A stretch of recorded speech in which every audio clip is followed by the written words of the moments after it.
Good afternoon. It's a great day, isn't it? I've had two great speakers. It's a privilege for me to be here as well, and thank you all for attending. And I'm going to start by talking about a simple fact that we all feel broken sometimes. Each one of us feels broken in our own way. When we feel the weight of the past, maybe past trauma, past difficulties that we've gone through, weighing on us, so we struggle to face the future. Some of us may be depressed. Some of us may struggle with anxiety. Some of us are grief-stricken. Some of us may be suicidal. And some of us may just struggle to get through the day. And there's a universal in every single person I have ever dealt with who has struggled with anything from addiction to depression to anxiety. There's a history of trauma.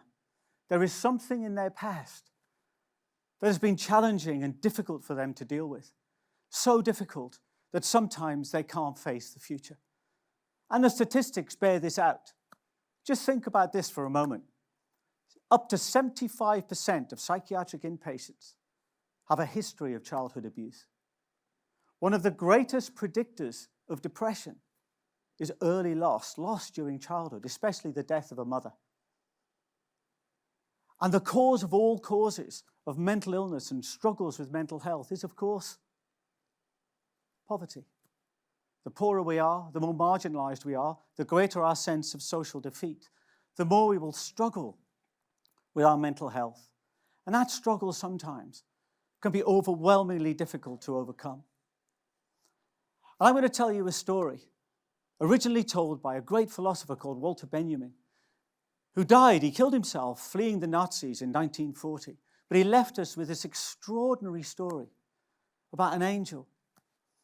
And the angel is looking down on all of human history from paradise.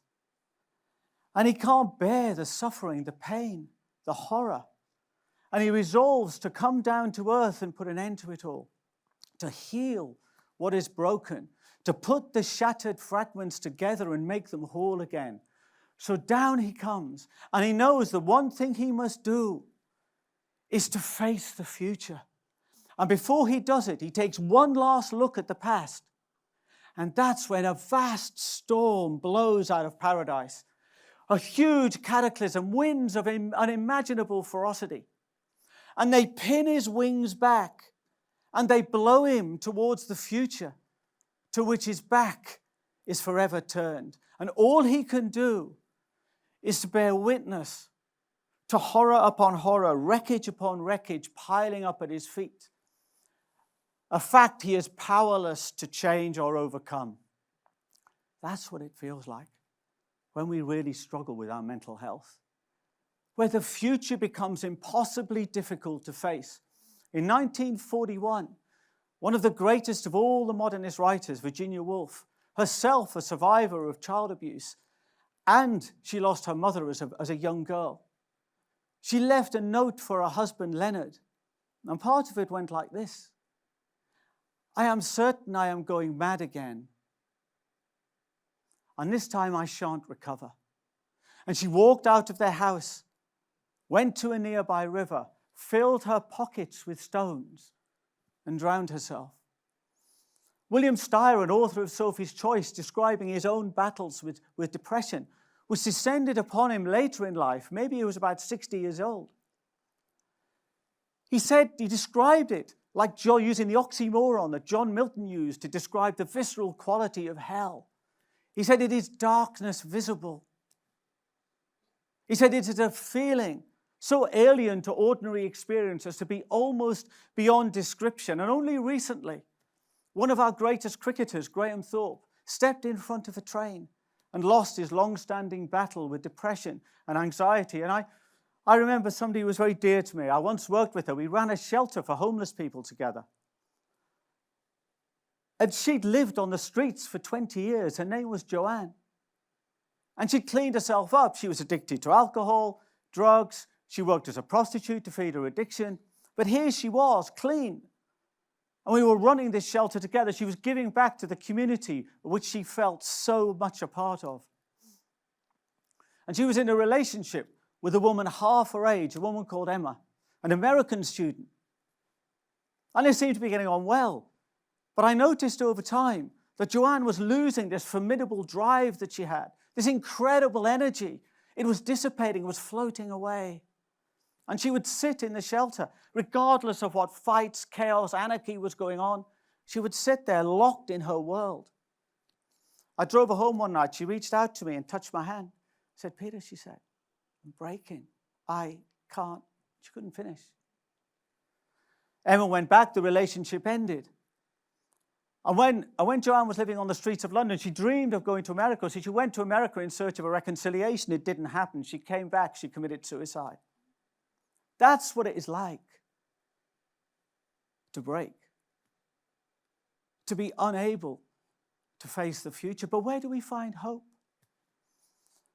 The writer F. Scott Fitzgerald, writing when he was in the midst of his own struggles with alcoholism and financial difficulties, said, one can see that things are hopeless, but we must carry on regardless. We must be determined to make them otherwise.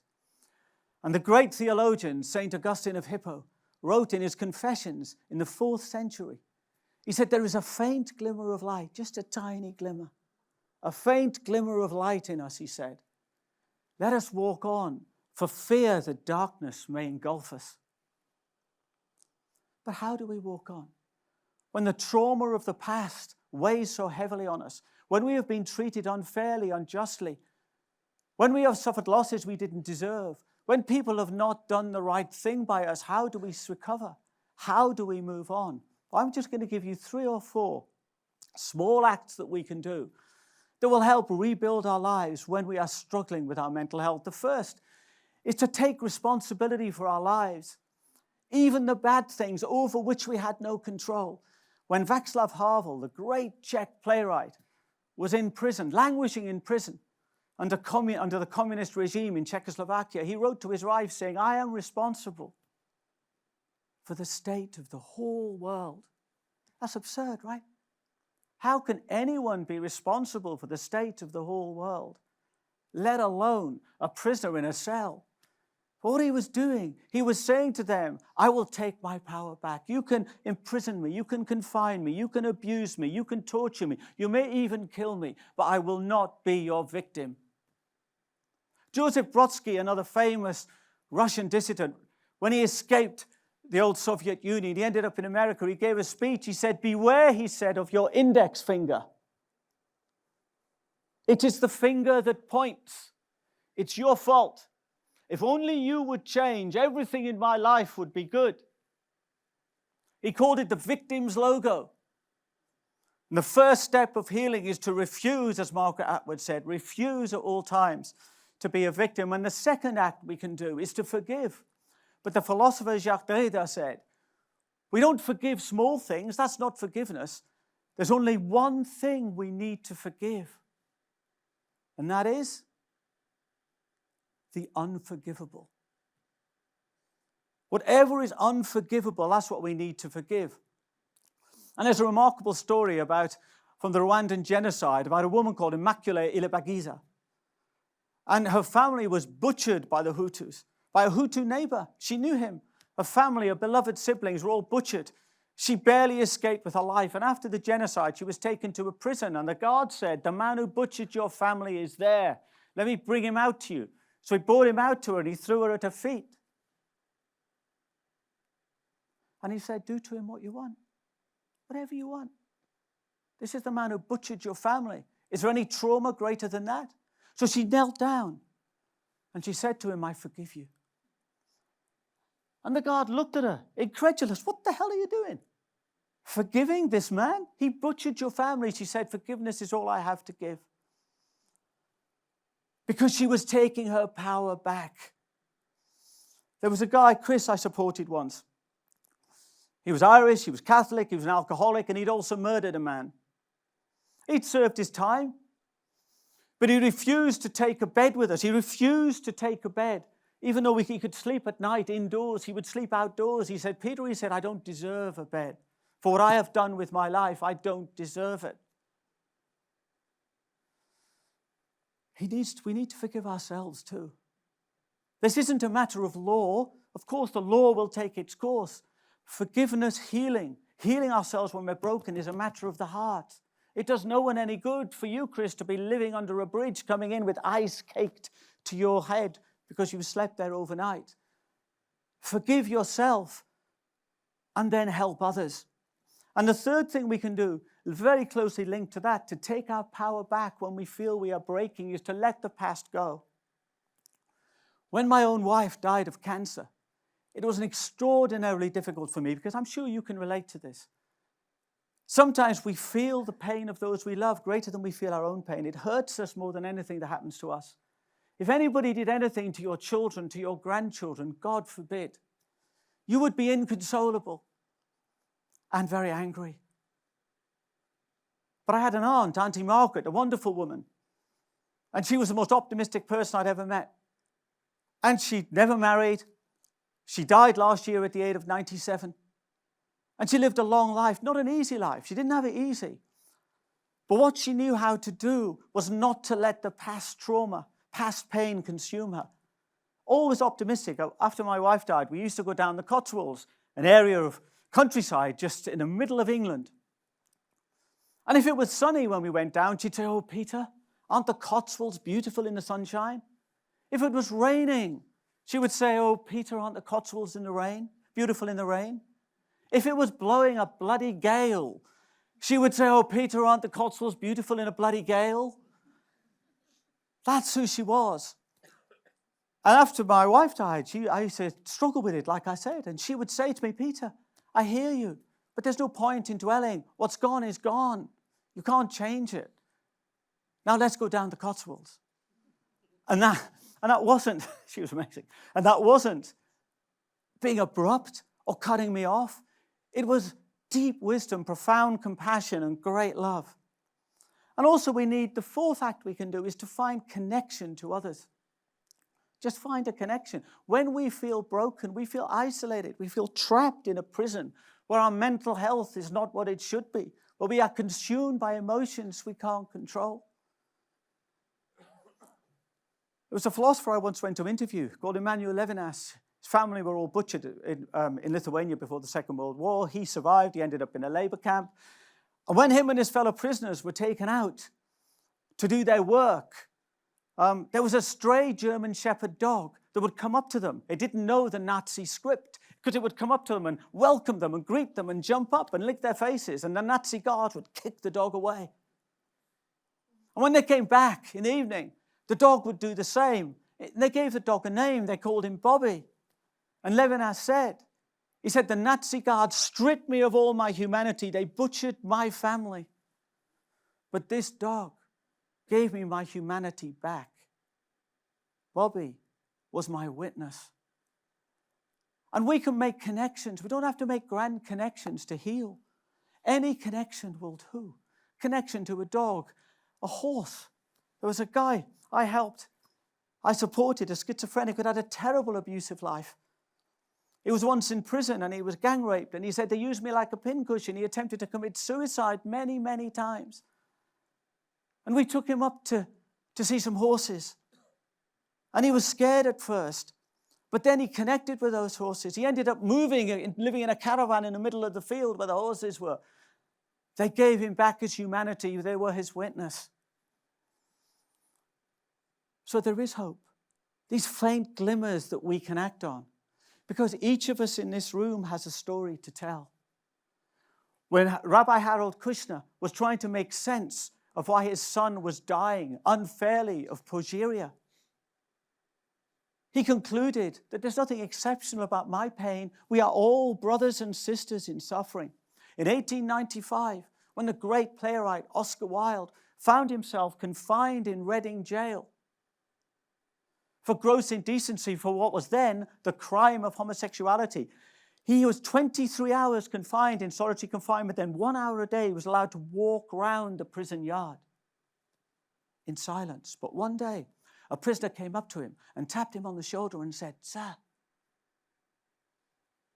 people like me, my father was in prison. I come from a poor background, a bad background. I expect to be here. But for you, sir, you're a great playwright. You are famous and rich. Your suffering must be so much greater than mine." And Oscar Wilde stopped and paused and looked at him and said, "No, sir. No, my friend, we all suffer alike. And we do all suffer alike. Each one of us in this room, we are all brothers and sisters in suffering. All of us. But sometimes we struggle to talk about it. It's easy to talk about physical pain, not so much about emotional pain, spiritual pain, mental pain. It's like the writer C.S. Lewis said, it's much easier to say my tooth is aching than to say my heart is broken. And all of us know what it is to have a broken heart.